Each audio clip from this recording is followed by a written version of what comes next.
Olá, você que nos acompanha aqui na TV Amazônia TV e Rádio. Seja muito bem-vindo ao nosso podcast. Hoje estamos aqui com o Januário Neto, ele que é do DICEI, vai falar para a gente hoje sobre saúde indígena. Seja muito bem-vindo, Januário.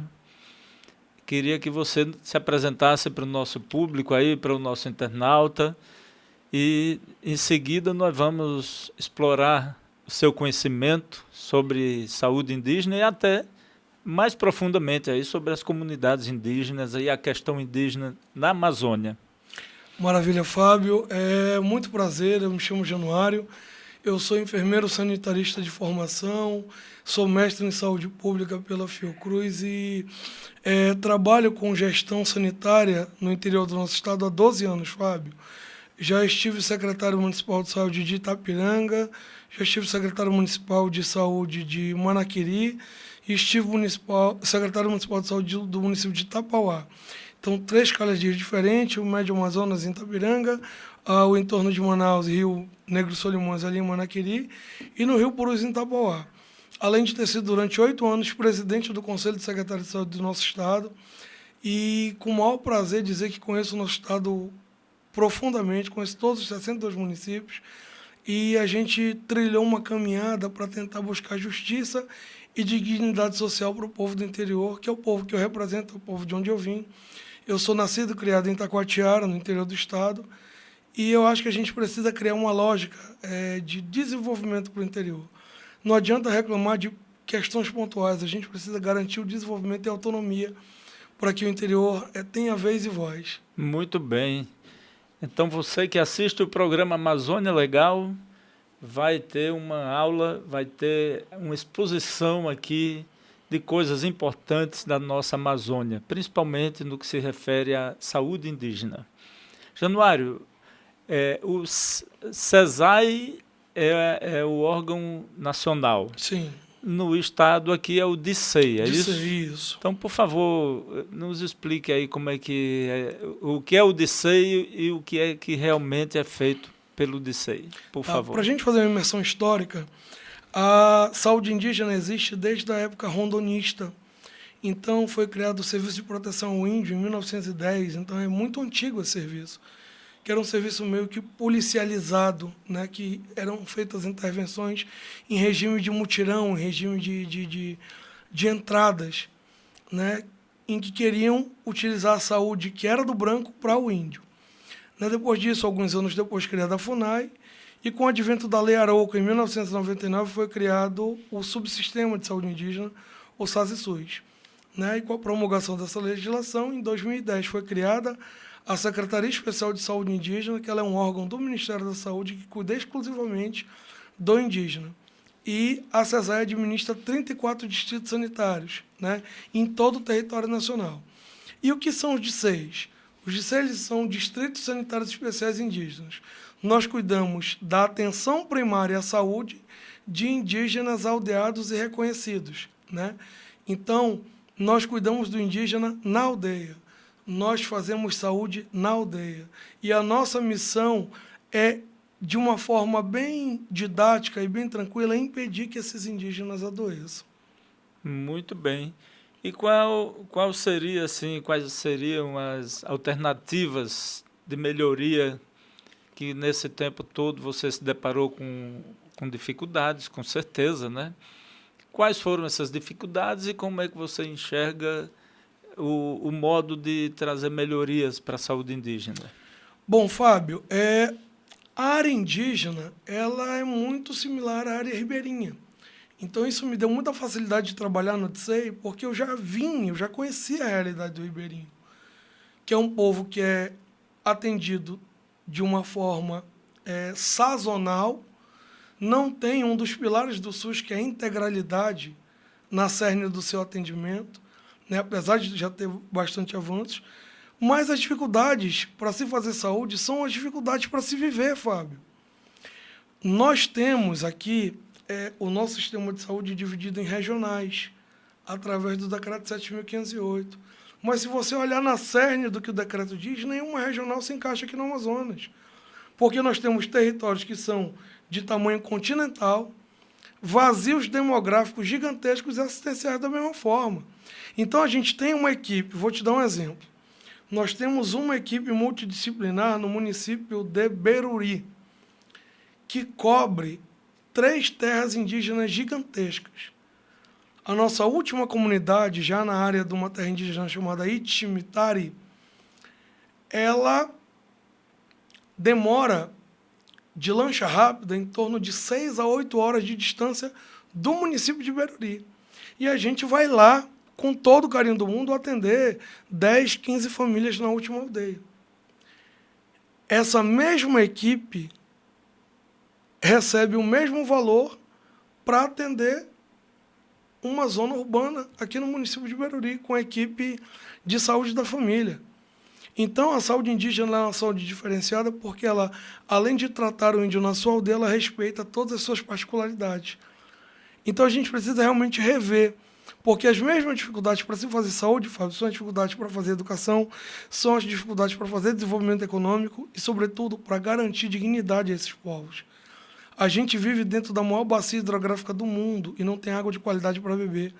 A CESAI está no esforço homérico para garantir água para essas pessoas, sendo que a gente vive no maior território de abundância de água do planeta.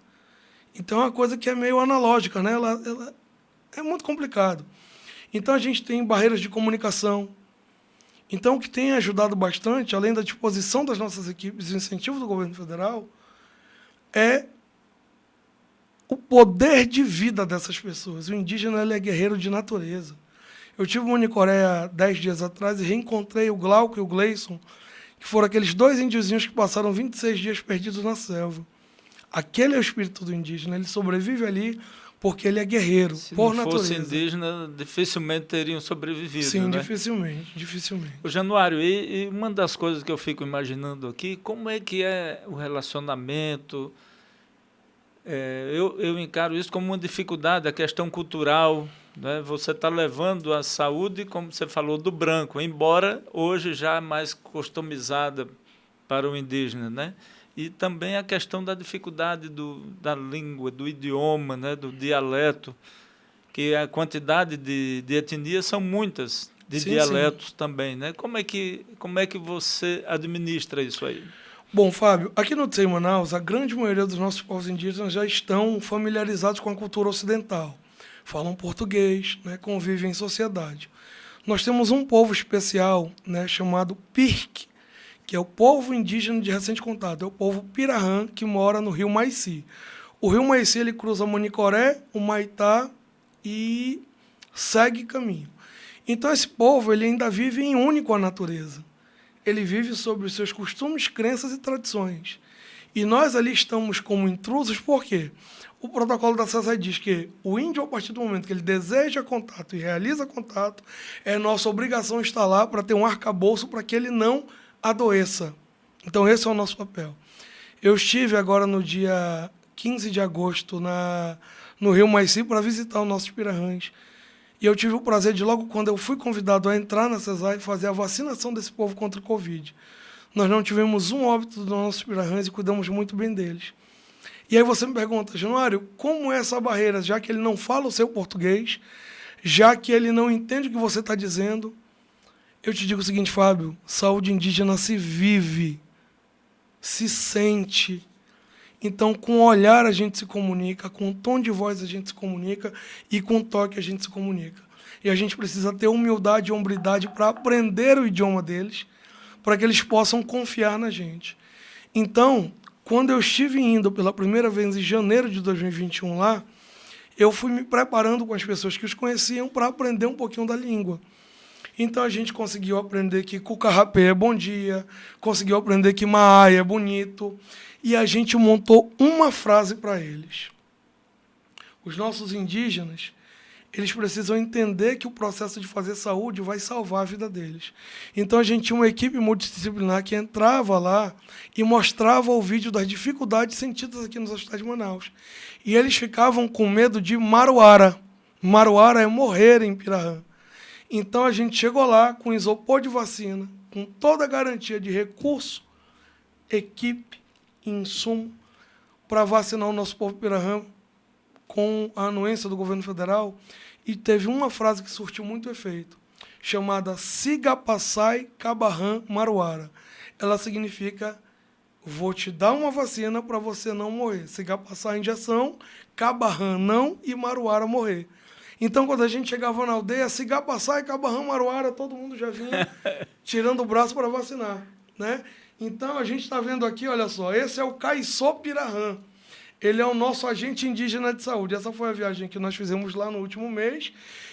E o governo federal, pela primeira vez na história, colocou um motor de polpa na polpa desse indígena que trabalhava remando. Ele não sabe ler e não sabe escrever, mas ele é contratado pelo governo federal para cuidar de quase 500 indígenas de 6 aldeias Pirahã. Ele ia remando, hoje ele vai com um motor de polpa, né? Então, o Caiçô, a gente encontrou ele lá no caminho, paramos ali onde ele estava. Caiçô, vem cá, traz tua lancha aqui, que chamo lá de Papai Cesai. Trouxe, moitou, que ele pedia moitou, e a Cesai Cabarran não. E agora a Cesai muito bom, que ele chama, para que a gente pudesse atender. Passa aquela foto lá. Isso daí, gente, é o povo Pirahã. É um povo que vive nas praias, nas margens dos rios. Eles são povos seminômades, que estão ali se utilizando do que a natureza tem para oferecer, e depois que a natureza não tem mais nada para oferecer, eles mudam de lugar. Então, nos cabe o dever de cuidar desse povo. Isso é muito gratificante, Fábio, porque a gente vê que realmente essas pessoas que precisam do serviço, né? E o SUS foi criado para eles. A saúde indígena é deles. Foi feita deles, por eles e para eles. Então, eu tenho o maior carinho do mundo. Inclusive, eu tenho um nome lá, o meu nome é Pocaai Pirahã, né? E eu tatuei aqui a minha homenagem ao povo Pirahã. Olha essa foto, Fábio, é a coisa mais linda do mundo. Então, você vê, pergunta o que é isso? Isso é cultural deles. Tudo que eles olham e acham bonito, eles descem um colar e colocam. Então, tem gente que tem 150 colares, fica assim grande, mas é cultural deles, né? Eles têm uma cultura muito bonita, eles são exímios nadadores, exímios caçadores e pescadores, né? São indígenas que vivem sob as regras da natureza. Então, a gente tem o maior carinho do mundo e com todo o incentivo garantido pelo governo federal de cuidar dessas pessoas, desses amazônidas que são os nossos reais antepassados. Oh, maravilha. Januário, e de que forma você acha que pode fazer uso da tecnologia para melhorar esse atendimento? Fábio, o grande arquiteto do universo, ele tem 3 propriedades que são invejáveis a qualquer homem, que é a onisciência, a onipresença e a onipotência. Então, hoje, a gente está conseguindo, por esse caminho, garantir nossa presença em vários lugares diferentes com a tecnologia. A gente já tem hoje, na grande maioria dos nossos polos, internet. Nós tivemos a Cesai nos ajudando, doando uma mala diagnóstica, que a gente consegue fazer mais de 27 exames só com essa mala, inclusive exame de fundo de olho. Então, a tecnologia aplicada ao indígena na aldeia, ela vai impedir que ele seja encaminhado. Pois bem, eu tenho um indígena aqui que eu estou com suspeita que ele tem alguma infecção de etiologia desconhecida. Por quê? Ele está apresentando sintomas e eu não consigo descobrir. Qual é o meu papel? Fazer o que tem que ser feito. Eu vou ter condutas médicas e de enfermagem para buscar tratar de imediato. Só que se eu continuar só fazendo isso, Fábio, eu estou tratando o efeito, não a causa. Eu estou sendo bombeiro, não planejador. Então, preciso parar de apagar incêndio e garantir que eu cuide da causa da doença das pessoas. A gente precisa acabar com a tuberculose desse jeito, a gente precisa acabar com a malária desse jeito, a gente precisa acabar com as doenças sexualmente transmissíveis, sobretudo as doenças tropicais, desse jeito. A gente precisa tratar a causa da doença e quebrar o elo de transmissão entre o vetor e o paciente. Esse é o ponto-chave. Só que a gente fica muito atento, Fábio, a questões imediatistas. A gente precisa realmente fazer um planejamento de saúde para mudar a cara do nosso Estado. E somente a tecnologia vai nos potencializar e possibilitar essa incursão. Eu preciso estar aqui com um especialista que eu não consigo levar para a área indígena, que ele tenha um computador e que ele veja o meu índio ali de perto, que ele tenha uma máquina para analisar o sangue, a urina, as fezes, para ele ter parâmetros de receitar o meu indígena. Que aqui, com a conectividade, eu vou ter um custo baixíssimo.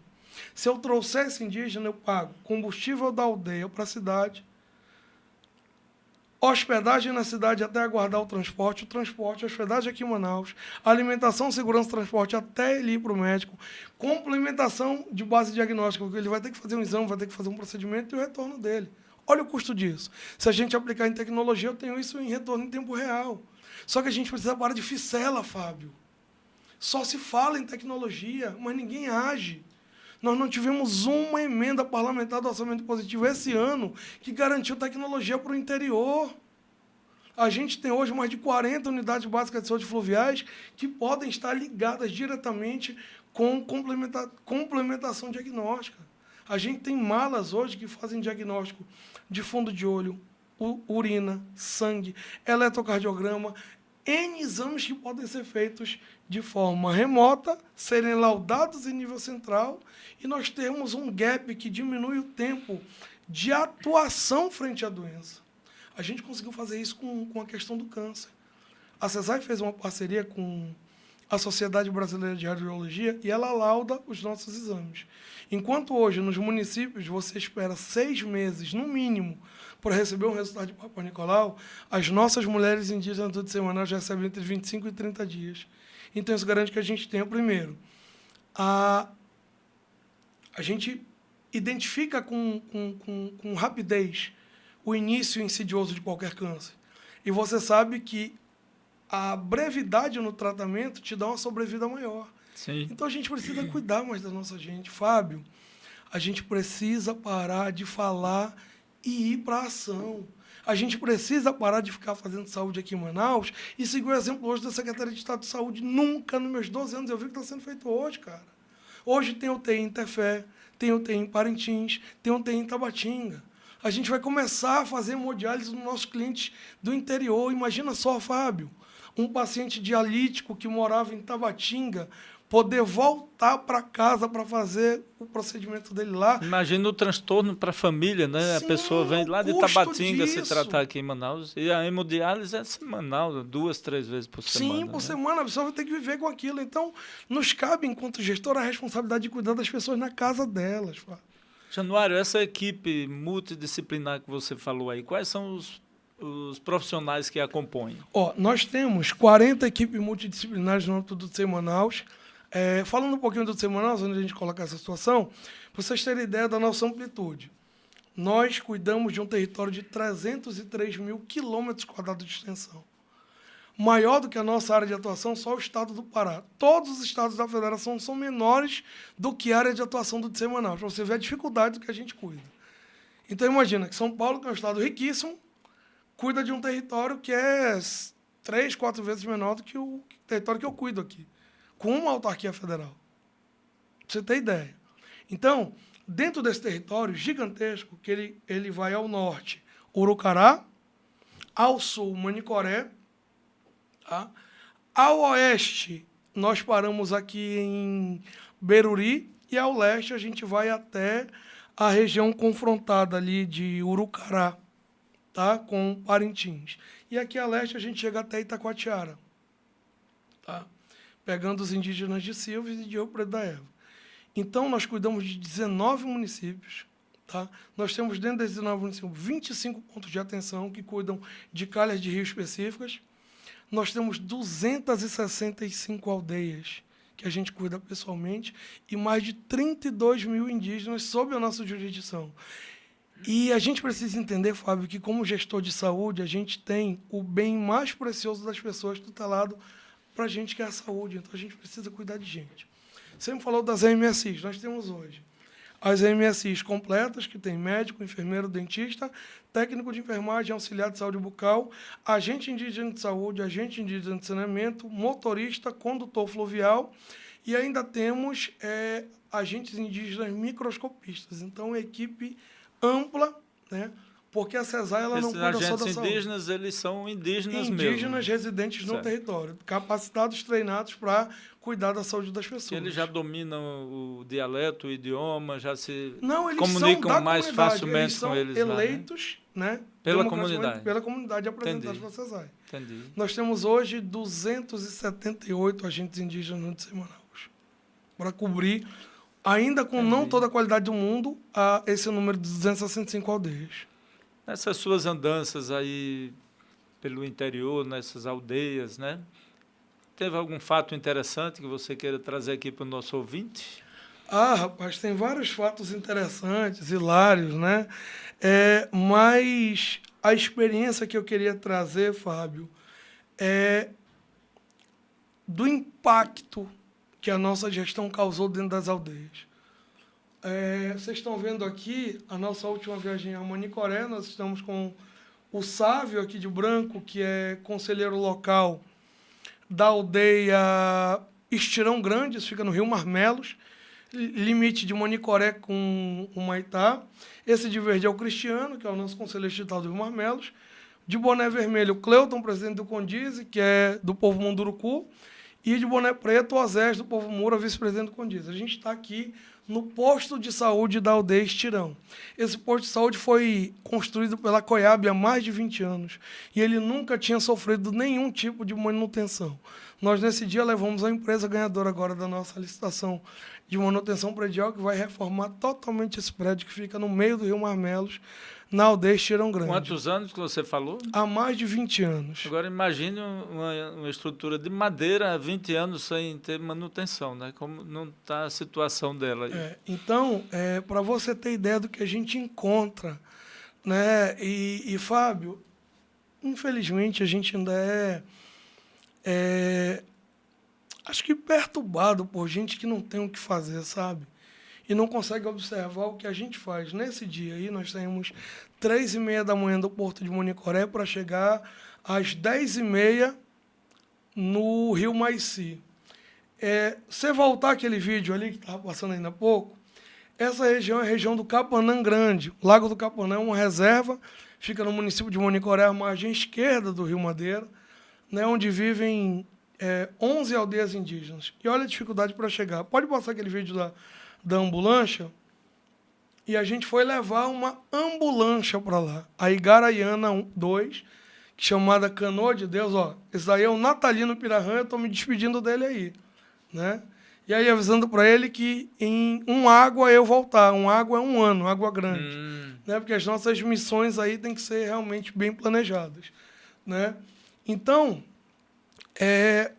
olha só, quando a gente chega na aldeia, a confiança que esse povo tem na gente, a gente conversando com eles, entendendo um pouquinho do que eles falam e tentando fazer com que a nossa presença ali não seja uma presença nociva. Porque esses indígenas já são explorados. Tem gente que explora o mel que eles colhem, tem gente que explora a copaíba que eles coletam e a castanha que eles coletam. Então, a gente precisa se tornar um braço de proteção para esse povo indígena, porque isso é a nossa história. Você vendo essa região do Capanã, é uma região muito difícil de você andar de lancha. Olha o número de toras de madeira que tem aí. Para você ter ideia, nós levamos num caminho que a gente percorreria em meia hora, num ambiente de navegabilidade normal, nós percorremos 4 horas para chegar até a aldeia, por causa dessa dificuldade, né? Sim, sim, sim. E esse relacionamento com as comunidades, assim, fora essas que você falou que são as mais isoladas, né? Sim. Como é que é esse relacionamento? É muito difícil? O indígena... Tem que haver uma integração antes de vocês chegarem com a questão da saúde ou não? Fábio, infelizmente os distritos sanitários eles foram aparelhados para a política. E isso aqui eu falo com toda a propriedade do mundo, tá? E quando a gente muda esse paradigma, ele tem um impacto. Então, ao invés de eu chegar na aldeia com bola, com dinheiro, com canoa, para trocar, eu cheguei garantindo a oportunidade deles participarem do planejamento que eu faria. Então, eu fiz no início do meu trabalho uma viagem a todos os 25 polos base. Eu conheço mais de 150 aldeias das nossas 165 pessoalmente, de conhecer por nome e sobrenome. Então, eu pedi deles 2 coisas. Primeiro, a confiança. E segundo, o trabalho. Eu convidei cada liderança para planejar comigo o que iria acontecer no ano de 2021 e no ano de 2022. E nós conseguimos ter mais de 50 milhões de reais investidos do governo federal só no ano de 2021 no Odisseia Manaus. Tivemos 100% da frota terrestre renovada, 50% da frota fluvial renovada. Nós garantimos o maior número de contratações anuais da história do TSEI. Foram mais de 120 cargos novos para atuar dentro das áreas indígenas. Então, hoje, com o meu controle social, a gente vive numa relação muito boa de confiabilidade. Porque tudo que lhes foi prometido, eles participaram do planejamento, da execução e da entrega. Então, só nesse próximo mês, nós estaremos inaugurando 2 sistemas de Salta Z, que é um filtro de amplo espectro que consegue filtrar a água de qualquer natureza e tornar a água automaticamente potável para beber. Nós estaremos inaugurando 2 sistemas no município de Borba, na região da terra indígena Quatá. 2 sistemas de abastecimento de água completos. Tá? Nós estaremos inaugurando na região de Borba e Nova Olinda 2 UBSIs também, e estaremos garantindo ainda os motores de popa e mais de 1.800 filtros de barro para os domicílios indígenas para a gente conseguir tratar a água. Então, a gente está tratando isso com respeito ao indígena, sem estar inserindo política partidária nenhuma. A gente está inserindo política de saúde no convívio desses indígenas. Então, esse respeito e carinho com que eu tratei os indígenas está me garantindo o dividendo de ter a confiança desse povo. E ainda tem alguns blogs que estão dizendo o seguinte: eles estão tentando macular a imagem do Odisseia Manaus, do coordenador Januário, e como não há reclamações de grande ordem da área indígena, eles estão acusando os indígenas agora de estarem calando o Fábio, dizendo que tem fechamento político comigo. Eu não trabalho como se político. você tivesse poder de calar uma população indígena enorme como a que nós temos, né? Politizada e ciente dos seus direitos. Exato. Então, hoje nós temos uma população que está vendo a mudança no tratamento com eles. E como todo o tempo de validade ele é curto, Fábio, o meu tempo de validade você já está vencendo, porque a nossa vida é movida a desafios, eu quero deixar para o indígena algo planejado que ninguém possa mais mexer, em que ele possa garantir: meu irmão, está aqui, esse é o planejamento dos próximos 4 anos, a gente vai executar isso, quer o gestor queira, quer não, para que eles tenham saúde. A gente só consegue fazer saúde com investimento, não se faz saúde com tapinha na costa, Fábio. Qual é a população indígena hoje aqui do estado do Amazonas? Nós temos mais de 200 mil indígenas em quase todos os municípios do estado. Eu tenho informações que tem um amigo que é estudioso do assunto, e ele me revelou que da foz do Amazonas até a cabeceira do Rio Negro já habitaram mais de 4 milhões de indígenas. Não tenha dúvida disso, né? A gente fazia parte da Ameríndia, né, que era a América Indígena, e aqui tinham até continentes. A gente tem a história do povo Munduruku, que a gente tem a região da Mundurucânia, que era ali do oeste do Pará, até ali a região de Parintins, Iamundá e Barreirinha, que era do povo Munduruku. A gente tem a região do povo Sateré, do povo Iscariana, o povo Mura, que teve que se esconder da cabanagem, acabou indo para todos os municípios. A nossa maior etnia hoje é Mura aqui. Então, a gente tem uma diversidade muito grande de indígenas, a gente precisa respeitar isso. Mas respeitar com garantia, Fábio. Hoje eu consigo conversar com meus indígenas sobre a questão de terra. A gente precisa analisar bem a questão da legalização do território indígena, para que a terra indígena ela seja uma terra produtiva, uma terra que dê dividendo para o indígena, para ele não viver com pires na mão. Imagine você no estado do Mato Grosso, um estado altamente produtivo, cercado de soja, milho, e os índios não podiam explorar a sua própria terra. Eles tinham que ficar assistindo os outros ganharem dinheiro na terra, sem poder explorar deles, né? Por ser uma reserva indígena. É um negócio bem complicado, absurdo, né? E aí, infelizmente, isso acontece porque a gente não consegue dar grande vazão a isso daí. As decisões são tomadas em nível central por um pequeno grupo que quer ali se locupletar. E aqui no Odisseia Manaus a gente não deixa mais isso acontecer. A gente não permite que isso aconteça e trabalha com toda a transparência do mundo. Maravilha. E me diga uma coisa, na questão ambiental, os índios, eles são sensíveis à preservação da natureza, eles se importam, eles dão valor a ter a área deles preservada?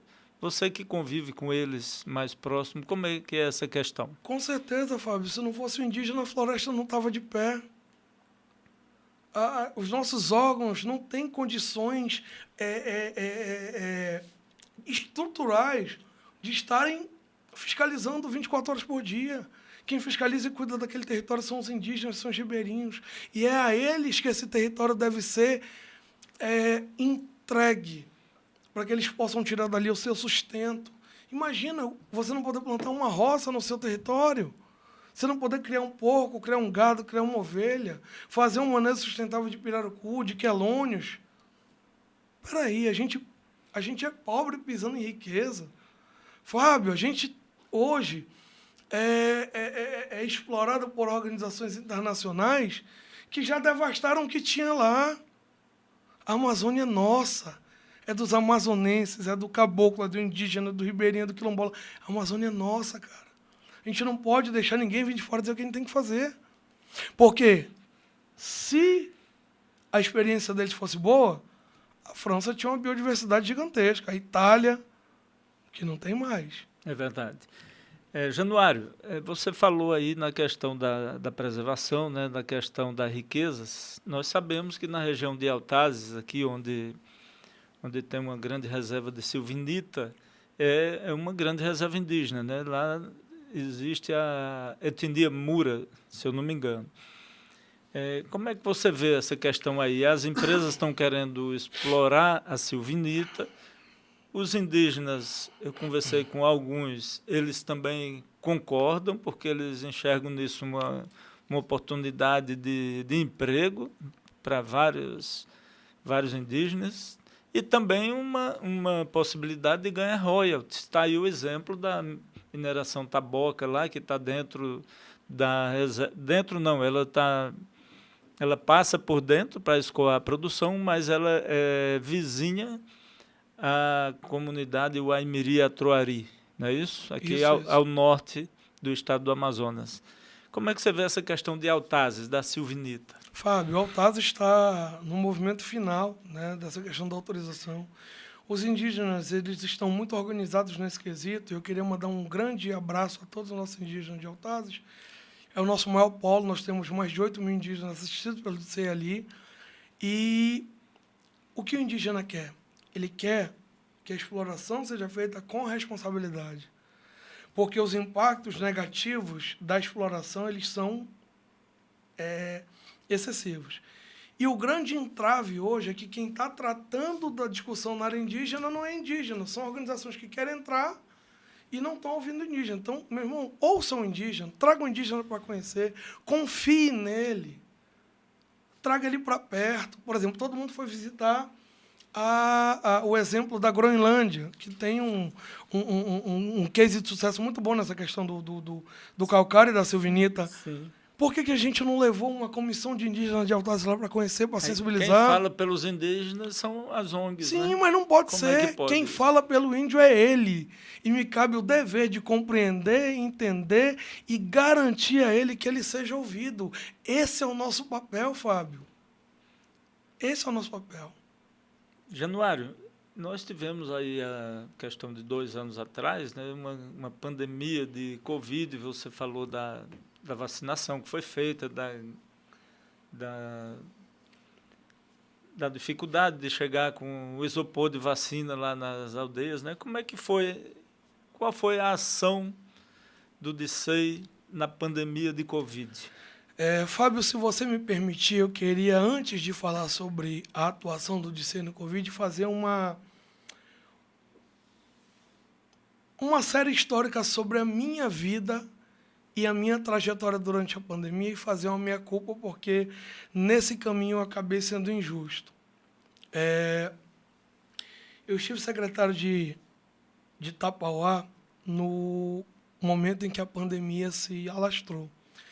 E eu estava de férias com a família fora do país e eu acabei sendo contaminado. Eu fui um dos primeiros contaminados aqui no estado e sofri bastante, porque a gente não sabia qual era o tratamento, a gente não sabia qual era a atuação. Então, a minha sorte foi que, em Tapauá, a gente investiu muito em saúde.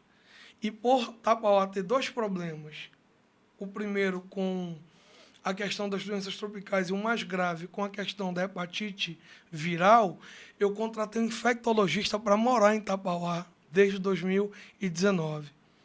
E esse infectologista nos ajudou direcionando durante a pandemia e foi ele quem me tratou. Para você ter ideia, quando não tinha tratamento, a coisa que eu me sentia mais bem era tomando um copo de água quente com um meio limão espremido. E foi ele que me deu essa orientação. Pois bem, eu saí do período de contaminação e me olhei no espelho. Eu disse que se essa doença chegasse em Tapauá, ela ia matar todo mundo, porque Tapauá é um interior muito pitoresco, todo mundo gosta de se visitar, de se tocar, de se abraçar. E eu não podia deixar aquilo ali acontecer com aquela cidade que tanto me acolheu bem. Eu fui um pouco duro também, eu isolei as pessoas, a gente trancou, fez as medidas necessárias para que a cidade não pudesse parar. Mas garantimos também que a economia pudesse continuar, garantindo que as costureiras da cidade fizessem as máscaras, que as pessoas pudessem gerar a economia, garantir cesta básica, a compra das pessoas.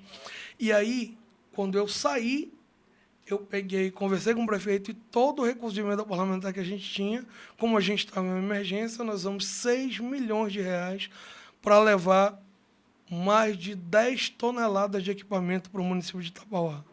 Nós fomos o primeiro município do Amazonas a fazer testagem em massa. Espirrou, testou. E nós fizemos diferente. A gente não liberava as pessoas com o tempo. A gente liberava as pessoas após o teste negativo. Então, a gente conseguiu, durante os 8 meses em que eu passei gestor na pandemia em Tapauá, termos entre 1.008 casos detectados, somente 4 óbitos. Então, uma taxa de letalidade muito baixa, que para mim o indicador mais importante é a taxa de letalidade. Média móvel de casos, média móvel de mortes, para o januário, isso é o januário. O indicador mais importante da pandemia é você analisar quantos casos você diagnosticou versus quantos casos evoluíram a óbito. Isso é importante. E nós tivemos a taxa de letalidade mais branda da região norte em Tapauá. E eu, nesse ínterim, acabei sendo injusto com o presidente Bolsonaro, Fábio. Achando que, pela minha proximidade com o gestor maior, que era o prefeito da minha cidade, o presidente seria o responsável pela condução da pandemia, e não é. E o presidente fez um pronunciamento com o que lhe cabia de informação, e eu fiz um manifesto público, enquanto presidente do Conselho de Secretários Municipais de Saúde do Amazonas, criticando a fala do presidente. Porque eu não sabia qual era o real planejamento do Ministério da Saúde. Na verdade, naquele momento, ninguém sabia. Naquele momento, o ministro era o Mandetta, não é isso? Sim, ninguém sabia o que ia acontecer ali. E eu quero pedir publicamente desculpas, fazer a meia-culpa que eu já fiz há muito tempo, inclusive com o próprio presidente, de que essa crítica, ela foi construtiva e didática para mim. Porque quis o destino que o governo federal me escolhesse para, em novembro de 2020, vir ser gestor federal no TC Manaus, ainda durante a pandemia. E eu cheguei no TC Manaus e estava um caos administrativo e gerencial, em que a gente não tinha nada, nem de medicamento comprado, nem de insumo, nem de proteção. E eu pensei comigo, meu Deus, eu preciso de condições para que nos sejam garantidos, pelo menos, dignidade no atendimento dessas pessoas. E conversei com o secretário Robson, que era o secretário dessa época, né? E o ministro Pazuello. Eles nos deram carta branca, Fábio. O governo federal nunca negou nenhum pedido, nenhuma solicitação, nenhum processo ordinário para a saúde indígena do estado do Amazonas. E, muito pelo contrário, o governo federal garantiu todos os incentivos necessários. E eu, criticando o presidente, os 6 milhões de reais eram do governo federal, de emendas parlamentares do orçamento positivo, e foi o governo federal que me fez ter sucesso na incursão em Tapauá. E agora nós vamos passar para a questão Manaus. Em outubro de 2020, se avizinhava a segunda onda, que foi a onda mais letal do Covid-19 no nosso estado. E nós temos uma história muito bonita para contar no TC Manaus. Eu entrei cheio de dúvidas e o secretário-ministro nos deram carta branca. Januário, dentro do que for correto, você está autorizado a atuar. Chamei todos os conselheiros distritais e disse, eu vou fazer isso, isso e isso. e disparei processos emergenciais baseados no MP 1025 e 1048, né? E nós compramos mais de R$ 1 milhão em equipamentos, insumos e oxigênio, Fábio. Chamei todos os responsáveis pelos nossos polos base e nós fizemos viagens distribuindo máscara e álcool gel para cada aldeia. Os nossos indígenas foram que fizeram nossas barreiras sanitárias.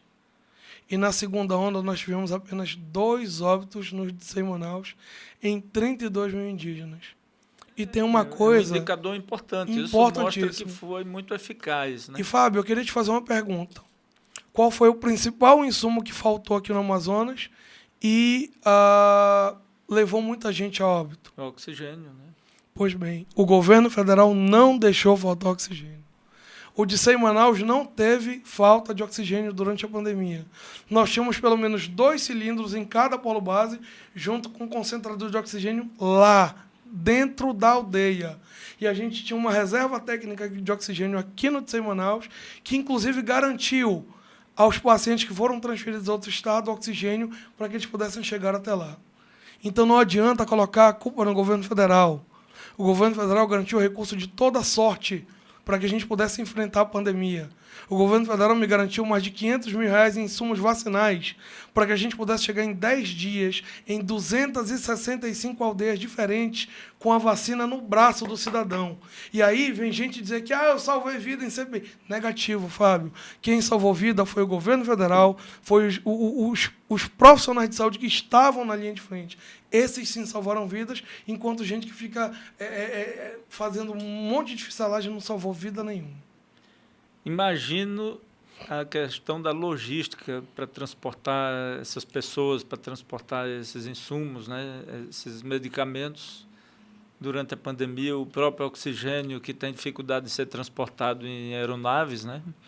Imagino nós tivemos, Fábio, a dificuldade que você teve aí. Nenhuma dificuldade nós tivemos aqui. A única dificuldade foi a burocracia, que demora um pouco. Mas nós tivemos todo o aparato de anuência, autorização, orientação e, sobretudo, disponibilidade orçamentária do governo federal. Então, quem abrir a boca para falar que o governo federal não investiu na pandemia, investiu errado e não ajudou a salvar a vida, está falando uma grande inverdade. Januário, você está dando um exemplo aí. Quem assiste à grande mídia, a informação que tem é que o governo federal foi omisso, né? Inclusive, hoje, no debate aqui entre os candidatos ao Senado, pelo estado do Amazonas, alguns candidatos falaram isso, né? Erroneamente, na minha visão, mas o povo pode avaliar melhor. Agora, nós assistimos, lemos todos os dias aí na mídia que o governo federal não valoriza o indígena, que não dá atenção ao indígena. Tirando a questão da saúde, qual é, você que anda pelo interior, você que conhece as comunidades indígenas, qual é a sua visão disso aí? A mídia tem razão em dizer isso ou não? O governo federal tem presença e se preocupa com as comunidades indígenas? A gente precisa separar esse momento em atual gestão do governo federal e gestões passadas do governo federal. Infelizmente, Fábio, as gestões passadas doutrinavam o indígena com migalha. Ou seja, para o governo federal era muito mais fácil entregar uma cesta básica do que fazer um manejo de pescado, ensinar esse indígena a se cooperar, vender o pescado dele e ter sustentabilidade na sua aldeia, gerar emprego, gerar renda. Foi muito mais fácil doar as coisas do que ensinar o indígena a fazer. A nossa educação indígena ainda é pífia. A gente não consegue garantir uma educação profissionalizante ao indígena. O indígena tem que fazer o êxodo de aldeia para que ele possa poder se especializar. E o governo federal atual está fazendo diferente. A gente está ensinando a pescar. A gente nunca teve tanto recurso investido na saúde indígena como tem hoje. Quem estiver falando diferente disso, eu quero que prove com números e comprovações. No ano passado foram investidos mais de 1,6 bilhão em saúde indígena. E feito com qualidade. Né? Agora, perfeito, tá? Não tá, Fábio. A gente não vive um mar de rosa, a gente tem dificuldade mil a transpor. Só que a gente precisa também dar a César o que é de César. E eu queria aqui fazer uma crítica aos guerreiros do teclado. Hoje em dia, nas nossas redes sociais, a gente tem juízes, promotores e eu acho que até carrascos, né? Se a gente puder trazer para um momento mais anterior da nossa história. Mas quem é que está arregaçando as mangas, Fábio, indo para campo fazer? Eu queria que essas pessoas tivessem a capacidade de querer mudar o mundo com as mãos. Com a cabeça a gente precisa pensar, só que só as mãos que ajudam. Então, Fábio, eu conclamo a todo mundo que queira um Brasil melhor para a gente arregaçar as mangas e cuidar das pessoas que tanto precisam, modificar o modus operandi do que se acontece hoje e fazer um Brasil mais transparente, né? Eu estou sendo alvo hoje de uma difamação pública de alguns blogs, mas eu não ligo, a minha vida particular ela é um livro aberto, a minha vida pública pior ainda. Eu não tenho um processo restrito no meu sistema eletrônico de informações. Em todos os processos, a gente está sendo auditado pelo TCU e pela Consultoria Jurídica da União. Talvez as pessoas estejam reclamando porque não tem mais benesse, não tem distribuição de gasolina, não tem bem para um, não tem emprego para filho de outro. Quem trabalha comigo é profissional. E se não for profissional, não vai trabalhar. Então, se as pessoas quiserem mudar a cara do TSEI, elas vão ter que me mudar. Mas eu preciso que elas convençam a minha chefia, que tem nos dado todo o apoio e confiança para que a gente tenha desenvolvido um bom trabalho. E hoje, só para você ter ideia, o TSEI Manaus não tem uma reclamação na Ouvidoria Nacional. Isso é só falácia. Maravilha, que bom saber disso, Januário. Saber que tem pessoas sérias que nem você, conduzindo e usando essas verbas federais, que são abundantes. Na pandemia, o governo federal não deixou faltar recurso, não só para o DCEI Manaus, para todos os estados da federação, né? Agora, eu queria saber também uma questão aqui de quais um projeto relevante aí que dos últimos tempos agora que você possa trazer Fábio, aqui. O projeto mais relevante que nós fizemos no DCEI nos últimos tempos foi fazer o feijão com arroz, fazer o trivial. Nada tinha sido feito, o DCEI vivia nos últimos anos só de promessas. Então, os indígenas precisavam de transporte. Nós investimos 4 milhões de reais na renovação de 100% da frota terrestre do distrito. Os indígenas precisavam de motores de popa. Nós investimos mais de 2 milhões de reais na compra de motores e manutenção dos motores que estavam parados. Os indígenas precisavam de água de qualidade. Nós investimos mais de 800 mil reais em sistema de salta-Z para garantir para 23 aldeias água de qualidade. Os indígenas precisam de manutenção predial. Nós agora assinamos um contrato de mais de 1 milhão de reais para a reforma de todas as unidades de saúde do nosso distrito. Os nossos indígenas precisavam de profissionais. Nós contratamos mais de 120 profissionais no ano de 2021 e 2022 para trabalhar exclusivamente com saúde indígena. Não se compra medicamento no DCEI Manaus desde 2018. Agora nós estamos comprando mais de 6 milhões de reais em medicamento para garantir pelo menos um ano de medicamento com qualidade para os nossos indígenas. Os indígenas precisavam de gestão.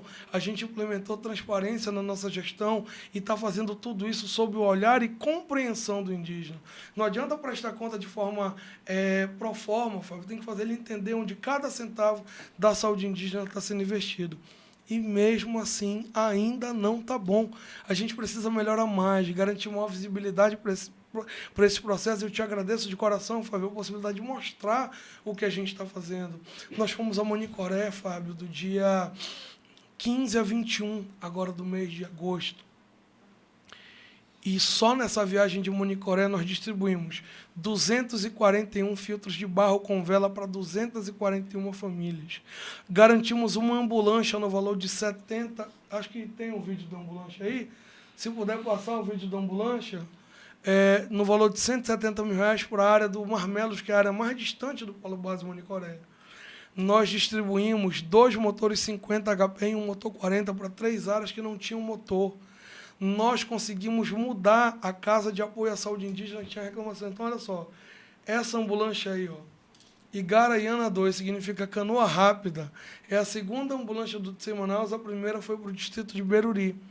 Então, são esses investimentos do governo federal que nos fazem evidenciar o quanto tem sido investido na saúde indígena. E a CESAI, Fábio, é algo diferente dos demais dentro do governo federal, porque é uma área inicial, meio e finalística. Você planeja aqui e você atende o índio na ponta. Então, você tem um gap de retorno, de feedback muito pequeno, porque você consegue saber, pelo olho das pessoas, pelo que a pessoa te confidencia, aquilo que elas estão precisando. Então, o motor 115 HP, que vai singrar os rios Marmelos, Maici e o Rio Madeira, cuidando dos nossos índios, com todo o carinho do mundo, Fábio. Maravilha. Estamos chegando ao final de nosso podcast. Você que assiste o programa Amazônia Legal, teve a oportunidade de estar aqui com o Januário Neto, ele que é a pessoa responsável por levar a saúde às comunidades indígenas. Januário, na questão do futuro, suas considerações finais e diga também, se quiser falar dos planos do futuro para o DICEI e também da CESAI. Ok. Então, Fábio, a gente precisa entender que a saúde indígena ela é um dos pontos-chave. Então, o futuro do indígena, se ele quiser continuar garantindo que ele tenha sustentabilidade na sua região de moradia, ele tem que ter saúde, educação, lazer, direito e acesso aos bens de consumo e desenvolvimento regional. E o futuro é o que você falou. O futuro é a tecnologia chegar até eles. A internet já chegou, a gente já se comunica por WhatsApp, a gente já liga de vídeo. Então, a gente precisa potencializar essa tecnologia para cuidar e monitorar essas pessoas mais de perto. E, enquanto consideração final, só tenho a agradecer, Fábio, a oportunidade de explicar um pouquinho do nosso trabalho, mostrar um pouquinho do nosso trabalho e dizer que a saúde indígena ela não é um lugar para se ganhar dinheiro, não é um lugar para se ganhar projeção, é um lugar para cuidar de gente, é um lugar para se importar com as pessoas, é um lugar para você sentir na pele o que os indígenas sentem na beira de cada rio, na beira de cada barranco desse. Então, esse é a nossa missão, e eu estou aqui até quando o governo federal me quiser, enquanto gestor, para garantir saúde a esses povos indígenas. Maravilha, muito obrigado, Januário. Fiquei muito feliz e eu tenho certeza que o internauta que está agora assistindo o nosso podcast também ficou muito feliz de saber que o nosso indígena, o indígena da Amazônia, está sendo bem cuidado. Agradeço a você pela oportunidade de ter vindo aqui, por disponibilizar o teu tempo, que é tão importante, de viagens entre comunidades indígenas aí, e está hoje aqui fazendo um relato aí das suas atividades. Isso é muito bom, e você falou uma frase muito interessante aí, falando dos tecladistas, né, que quem faz as coisas usa as mãos, né? Então eu quero lembrar aqui uma frase de Madre Teresa de Calcutá, onde ela dizia que as mãos que fazem caridade são mais importantes do que os lábios que rezam. Então, você realmente é uma das pessoas que usa as mãos para fazer o bem. Parabéns aí. Obrigado, Fábio, de coração, meu irmão. Deus nos abençoe.